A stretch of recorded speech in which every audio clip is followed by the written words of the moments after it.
It started as a kindness. That's the part that makes it worse, that the whole thing was built on something good, something I suggested, something I arranged with my own hands and my own trust, and the particular blindness of a woman who believes that the people she loves are incapable of becoming the people who destroy her. Every Friday night, my friend Selene came to our house for dinner. It had been our ritual for 2 years: wine, pasta, whatever I felt like cooking, the three of us around the kitchen island, because the dining table felt too formal and the island felt like home. Selene and I had been friends since college. She was the kind of friend who remembers your coffee order and your mother's birthday and the name of the boy who broke your heart in sophomore year. She was loud and warm and took up space in a room the way sunlight takes up a window, completely, without apology, in a way that made the room better for it. She lived 40 minutes away, a studio apartment in Haddonfield, across the bridge, in a building with bad parking and worse lighting. She didn't drive, never had, something about anxiety behind the wheel that she'd carried since a car accident in her 20s. She took the train to our place every Friday, which meant she left by 10 to catch the last one, which meant the evenings always ended with Celine checking her phone and saying, "I should go," and me saying, "Already?" and the night ending before it was ready to. So one Friday, about 18 months ago, I said, "Why don't you just let Kevin drive you home?" Kevin, my husband, 41 years old, architect, quiet in the way that quiet men are quiet. Not shy, not withdrawn, just economical. The kind of man who listens more than he speaks and makes you feel when he does speak that the words have been weighed and chosen and are being offered, not performed. I loved him for that. In a world full of Ryans, loud, confident, filling rooms with themselves, Kevin was the opposite. He sat in the corner of the room, and the room came to him. "I don't want to be a burden," Celine said. "It's 40 minutes. He doesn't mind. Do you mind, Kev?" Kevin looked up from his wine. "Of course not. Happy to." And that was it. That was the origin. A wife, a friend, a husband, and a 40-minute drive on a Friday night. The simplest geometry in the world. 3 people, 1 car, 1 kindness. The first few months, it was exactly what it was supposed to be. Kevin would drive Celine home after dinner, and he'd be back by 11:15. I'd be on the couch with a book or halfway to sleep, and I'd hear the garage door open, and he'd come in and kiss my forehead and say, "She says thank you," and I'd say, "She always does," and we'd go to bed. Ordinary routine, the comfortable machinery of a marriage that worked. I don't know when it changed. That's the honest answer. And I've sat with it for a long time trying to find the seam, the stitch, where normal became something else, and I can't. I can tell you when I noticed, but noticing is not the same as beginning, and the beginning was somewhere I wasn't looking, in a car I wasn't in, on a road I had asked my husband to drive. What I noticed was the time. It started slowly. 11:15 became 11:30, then 11:45, then midnight. Small increments, the kind you explain away without effort, traffic, a detour. Celine needed help carrying something upstairs. They got talking in the parking lot. The explanations were reasonable. Kevin delivered them the way he delivered everything, calmly, briefly, without the excessive detail that liars use to fill the gaps in their stories.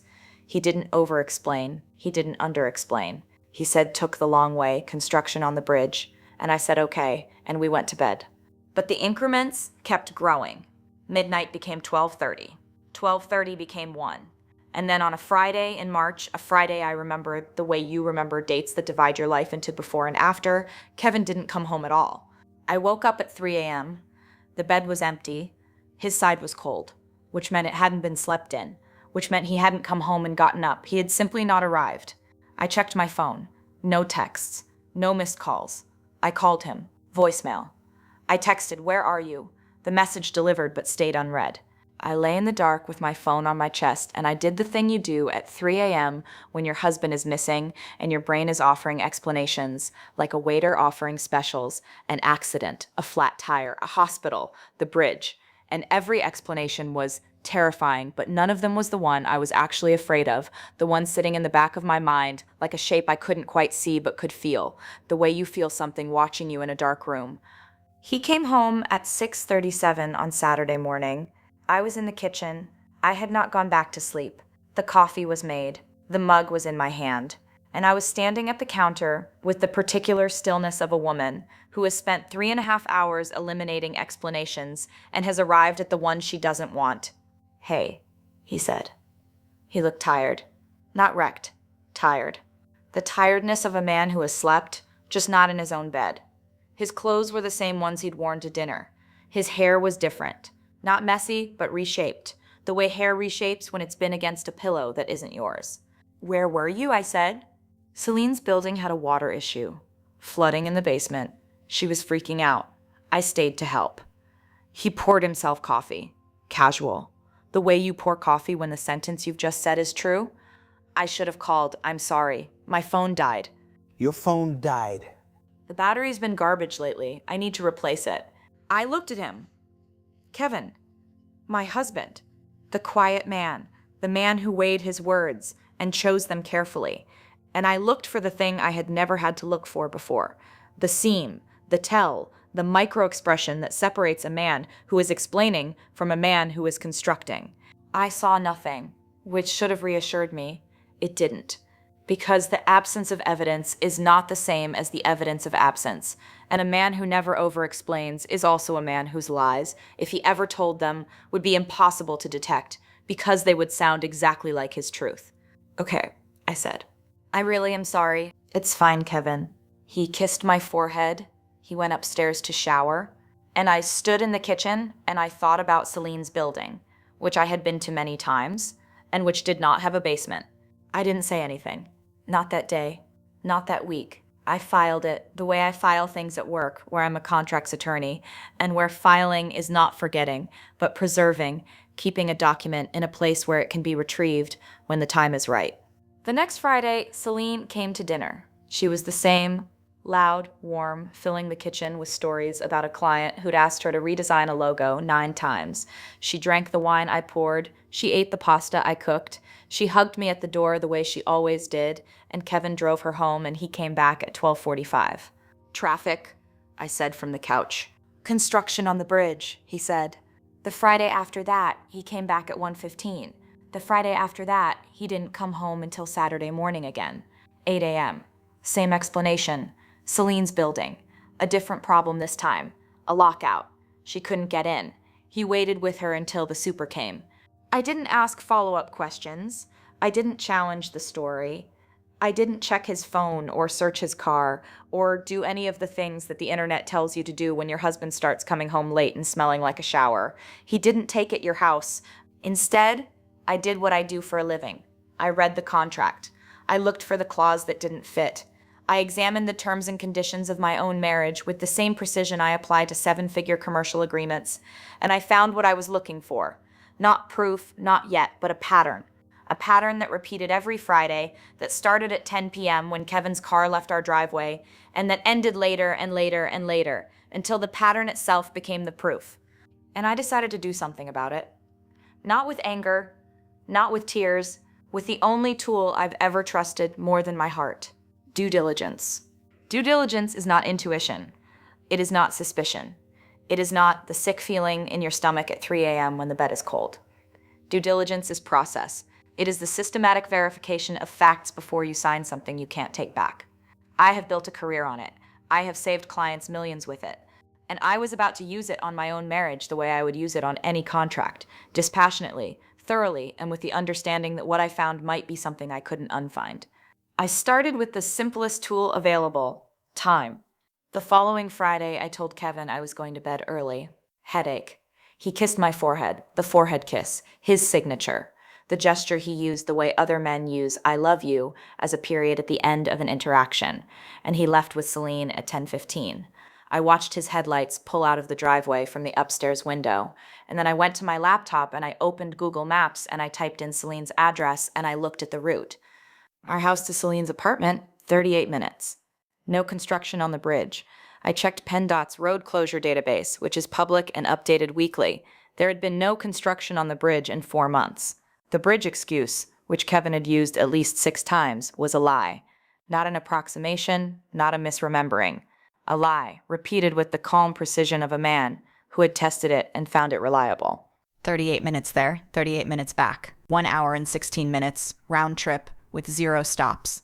Add 10 minutes for walking Selene to her door, for the polite goodbye, for the small rituals of dropping someone off at their home. 1 hour and 26 minutes. Kevin should have been home by 11:41 every Friday. He hadn't been home before midnight in 3 months. The gap between 11:41 and whatever time he actually arrived was the gap I needed to fill. Not with suspicion, with facts. Week 1, I put an AirTag in the center console of Kevin's car, not in the glove box, too obvious, not under the seat, too likely to be found during cleaning, in the narrow space between the console and the passenger seat, wedged against the frame, invisible unless you were looking for it, which Kevin was not, because Kevin did not expect to be tracked by the woman who had asked him to make the drive in the first place. I felt sick doing it.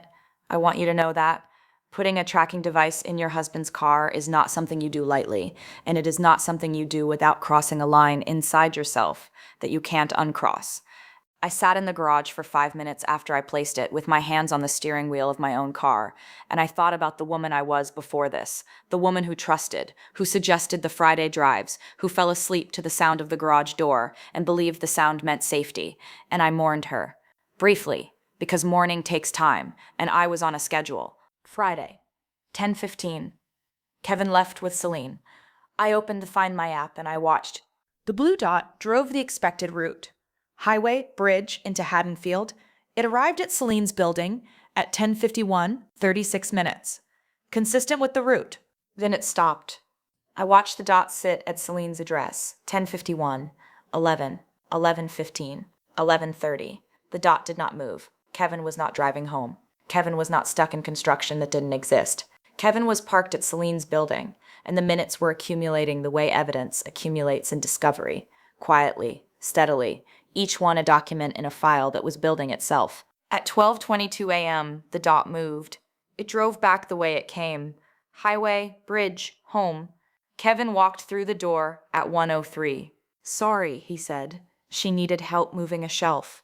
A shelf? Big one. Ikea. You know how those are. I did know how those were. I also knew that moving a shelf takes 20 minutes, not 91, and that Kevin hated IKEA furniture with a specificity that bordered on ideology. He had once called a Billy bookcase an insult to wood. He was not spending 91 minutes assembling one in Celine's apartment at midnight. Get some sleep? I said. You look tired. I am tired. Those instructions are criminal. He went upstairs. I opened the app. I screenshotted the timeline. Arrival 10:51. Departure 12:22. 1 hour and 31 minutes at Celine's apartment.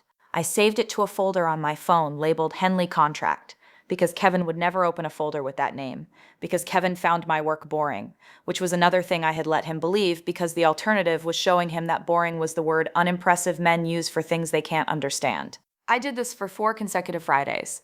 The data was consistent. Week 2, arrived 10:48, departed 12:35, 1 hour 47 minutes. Week 3, arrived 10:53, departed 1:18 a.m., 2 hours 25 minutes. Week 4, the dot arrived at Celine's building at 10:49 and did not move until 6:12 a.m. Kevin came home at 6:51 on Saturday morning. He said the lock on her apartment had jammed, and he'd slept on her couch waiting for the locksmith. On a Friday night, I said, a locksmith came on a Friday night. Saturday morning, technically, she called an emergency service. I couldn't just leave her in the hallway. Of course not. 4 Fridays, 4 screenshots, 4 lies, each one delivered with the same calm, weighted, Kevin-specific cadence that I had loved for 12 years and now recognized as the sound of a man who was very, very good at choosing words. I had the pattern. I had the timestamps.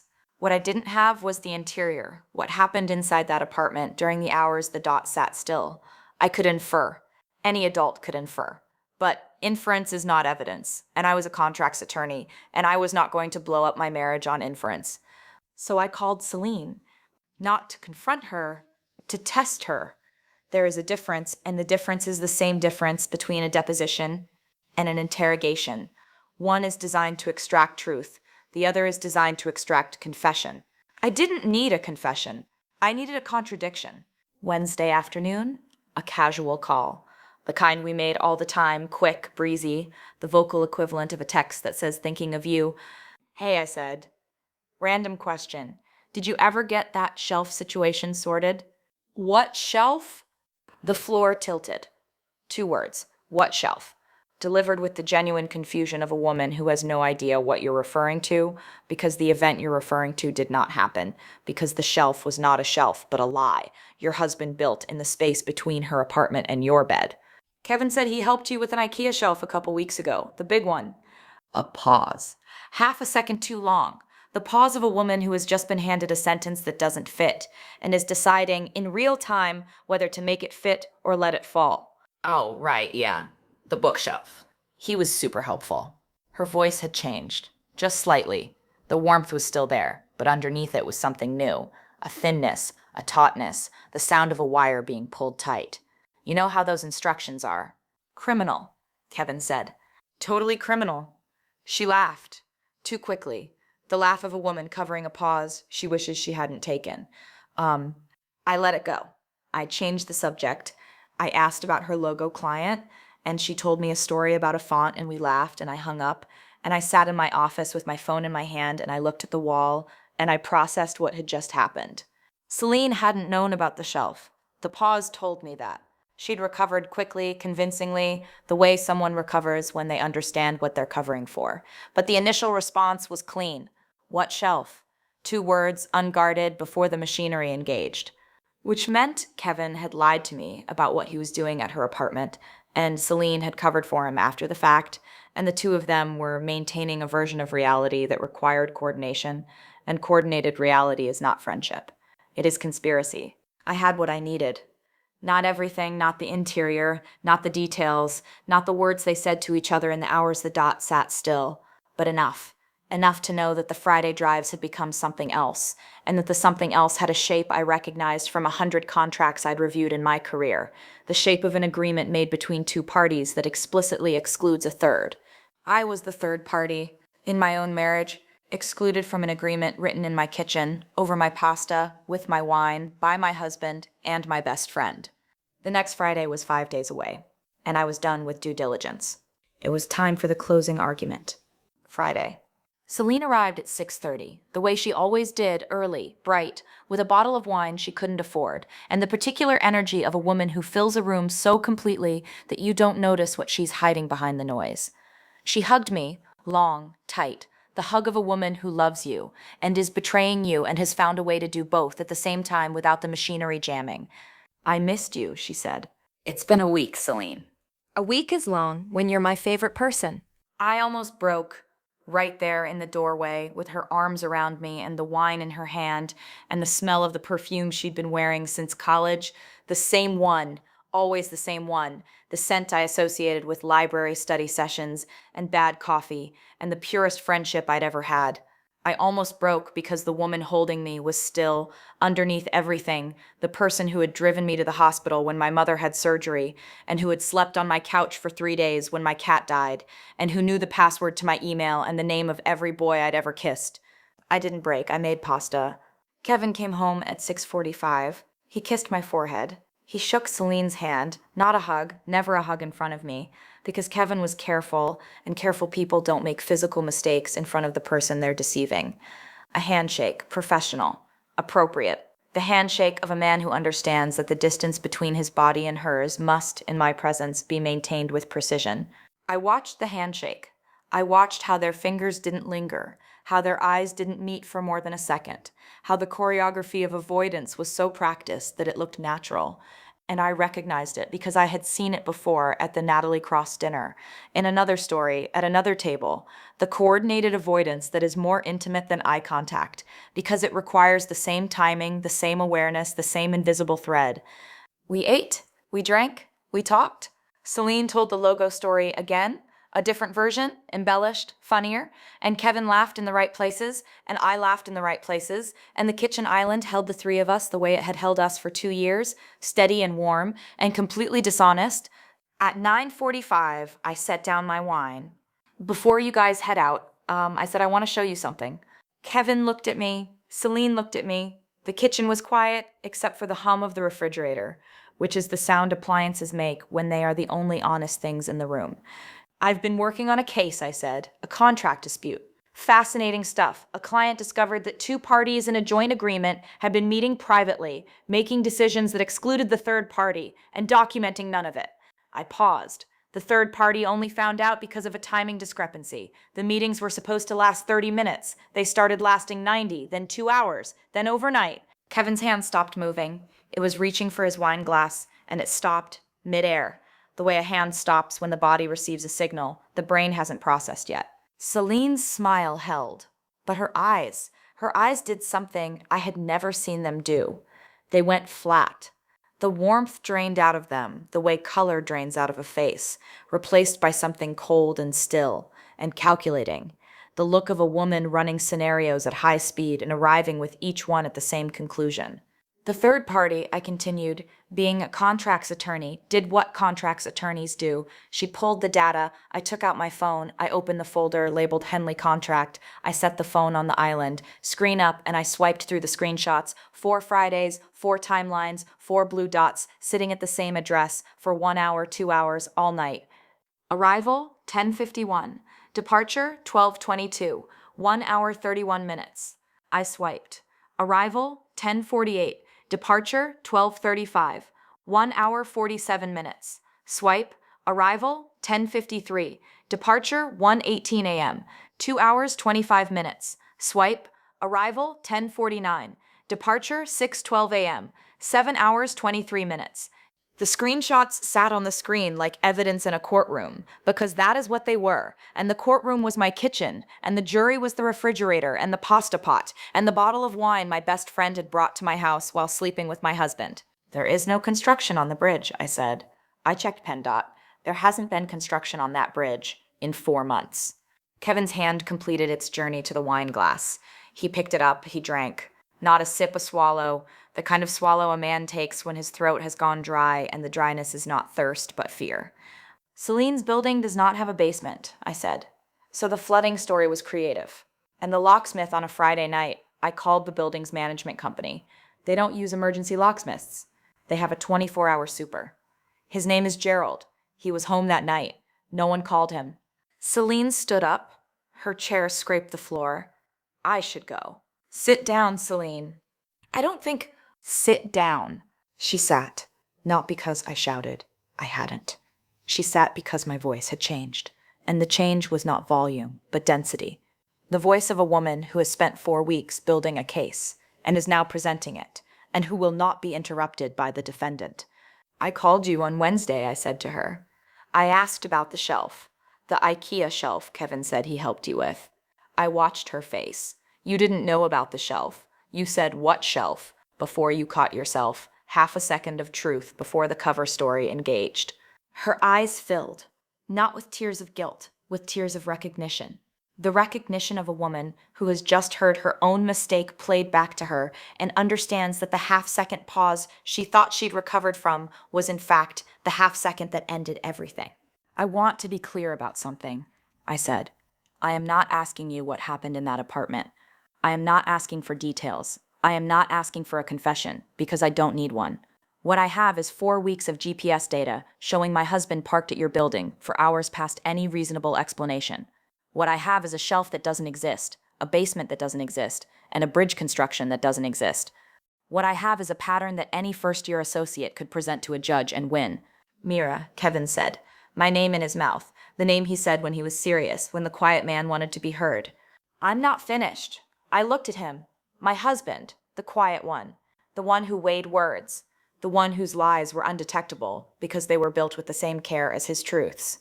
You are the most careful man I have ever known, Kevin. It is the thing I loved most about you, and it is the thing that made this possible, because a careless man would have been caught in week 1. You lasted 18 months. That's not a mistake. That's a project. He flinched. The word project hit him the way I intended it to, precisely, in the place where his identity lived, because Kevin was a man who built things, who designed things, who took pride in craft, and I had just described his affair with the same language he used for his architecture. How long, I said. Silence. The refrigerator hummed. How long, Kevin?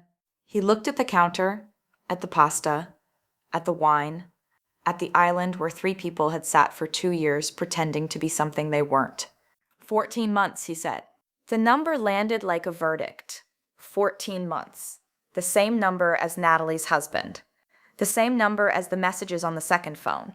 14 months, which is not an accident, but a duration, a season, long enough for a thing to grow roots and become structural. 14 months, I repeated. So from the beginning, from the first Friday, you drove her home. He didn't answer. He didn't need to. The silence was the answer. And the answer was that my kindness, my suggestion, my why don't you let Kevin drive you home, had not started an affair. It had given one a vehicle. I turned to Selene. She was crying, quietly, the way beautiful women cry when they know they're being watched, with restraint, with awareness, with the particular grief of a person who is losing something and knows they deserve to lose it.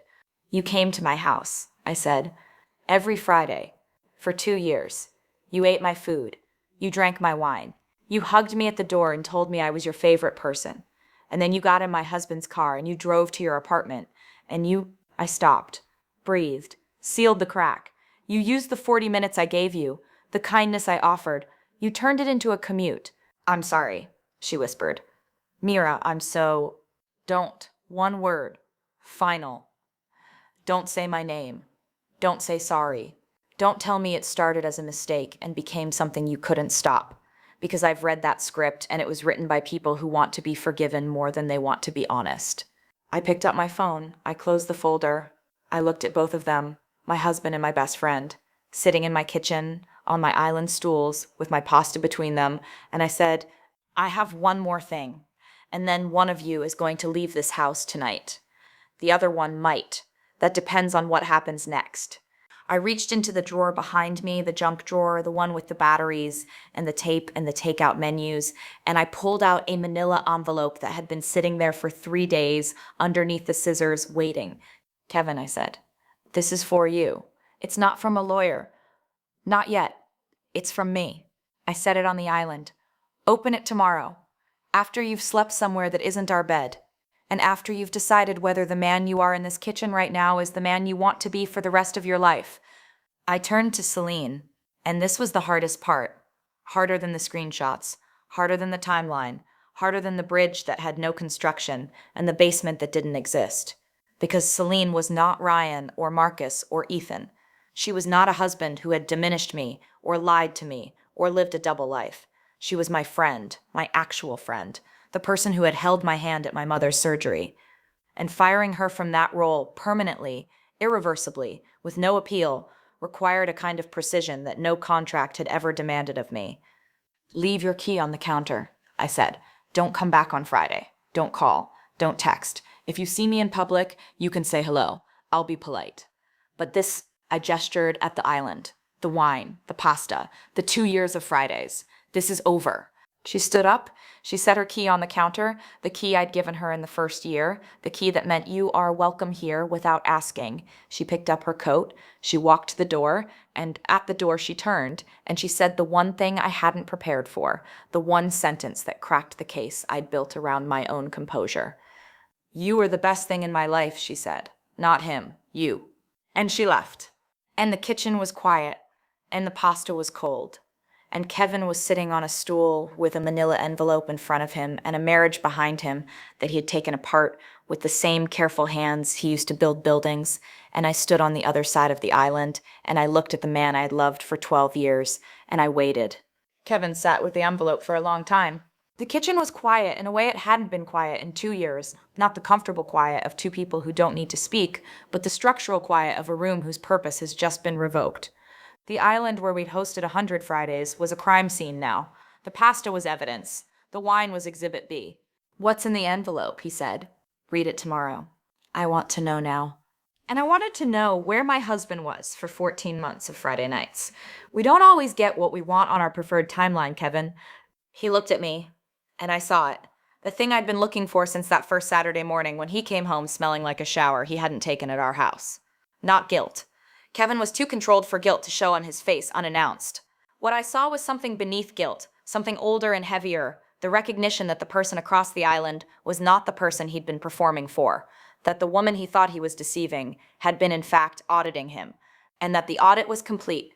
Where do you want me to go, he said. I don't care. A hotel, your office, Joel's couch, anywhere that isn't the bed I sleep in. For how long? For as long as it takes you to read what's in that envelope and decide whether you want to answer it honestly. Not tonight. Not with adrenaline. Tomorrow, when you're sitting alone in whatever room you end up in, with no audience and no forehead kiss and no version of this that you can simplify into something manageable. He stood up.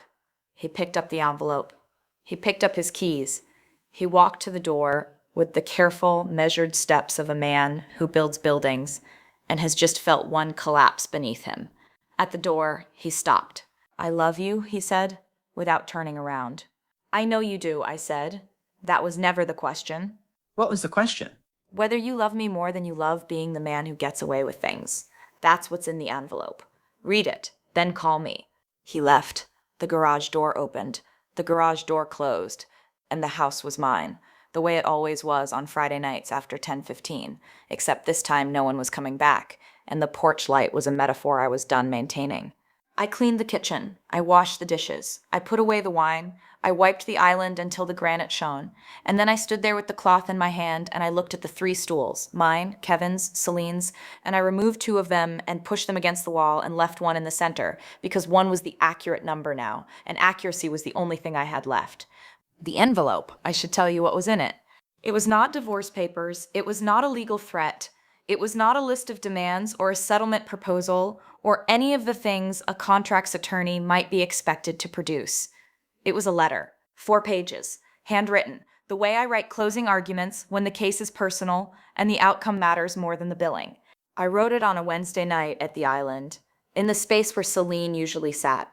I wrote it to Kevin, not to the Kevin who had lied, but to the Kevin who existed before the lying, the one I married, the one who sat in corners and let rooms come to him, the one whose quiet I had mistaken for depth when it was, at least in part, concealment. I'm not going to give you the whole letter. Some of it is legal, not in the technical sense, but in the sense that it belongs to a contract between 2 people and should not be distributed to parties not named in the agreement.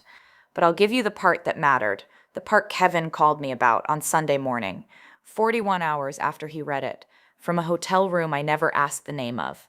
I wrote, "You are the most careful man I have ever known. You chose your words carefully. You chose your lies carefully. You chose her carefully. My best friend, the one person I would never suspect, because suspecting her would mean suspecting myself, suspecting the judgment that chose her, suspecting the kindness that drove you to her door every Friday. You were careful with everything except me. I was the one variable you didn't calculate, the one contract you didn't read, the one party in this agreement you assumed would never conduct due diligence. That was your mistake, not the affair. The affair was a choice. Your mistake was believing I was too small to notice." That's what I wrote. That's what he read in a hotel room on a Saturday morning. That's what he was holding when he called me on Sunday. His voice was different on the phone, smaller, not performed. The quiet that I'd always loved, stripped of the architecture that held it up, reduced to its foundation, which was, I heard it now, clearly for the first time. Not depth. It was fear. Kevin had always been quiet, because Kevin was afraid of being heard too clearly. And for 14 months, the affair had been the loudest thing he'd ever done. And he'd done it in silence, because silence was the only room he knew how to build in. "I read it," he said. "I know. The part about being too small to notice." "Yes. You were never small. I knew that. I think that was the problem. I think I knew somewhere that you were bigger than me. Smarter, more capable. And instead of sitting with that, you found someone who made you feel like the biggest thing in the room. Silence. Long. The kind that has weather in it." "Yes," he said. I closed my eyes, sat on the stool, the center one, and I let the word settle, because it was the first honest word he'd spoken in 14 months, and honest words after a long drought feel different than regular words. They have weight. They have texture. They land in a place you forgot you had. "Selene made you feel big," I said, "and I made you feel careful. You made me feel seen, and being seen by you was like being under a microscope. Every word mattered. Every choice was noticed. I couldn't make a mistake around you without it becoming evidence." So you made your mistakes where I couldn't see them. "Yes. In a car, I told you to drive. On a road, I drew for you. Inside a friendship, I built and handed to you on a plate. Yes. And the 40 minutes I gave you out of kindness, you turned them into your commute." He made a sound, not a word. The sound men make when the thing they're holding collapses and there is nothing left to hold. I'm not going to tell you what happens next, I said, because I don't know. I know that I love you. I know that love by itself is not a contract.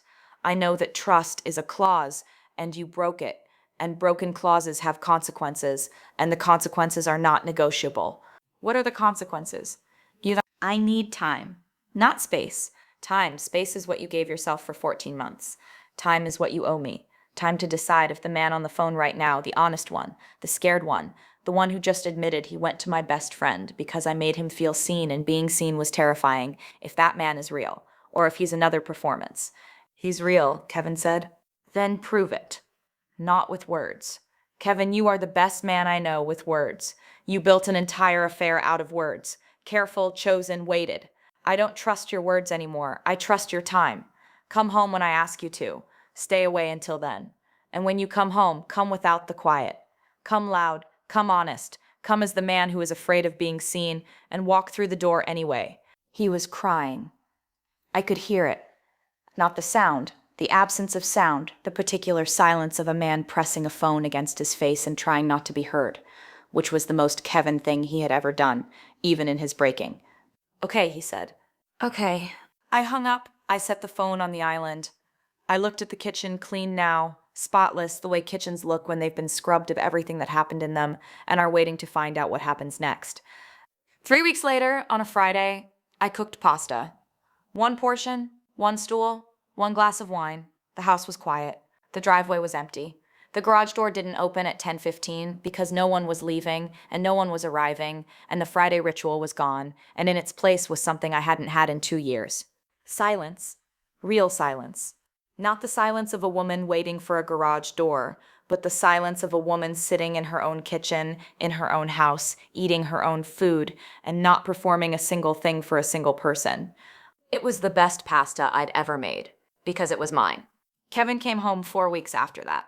Not because I forgave him. Forgiveness was a document I was still drafting, and would be drafting for a long time.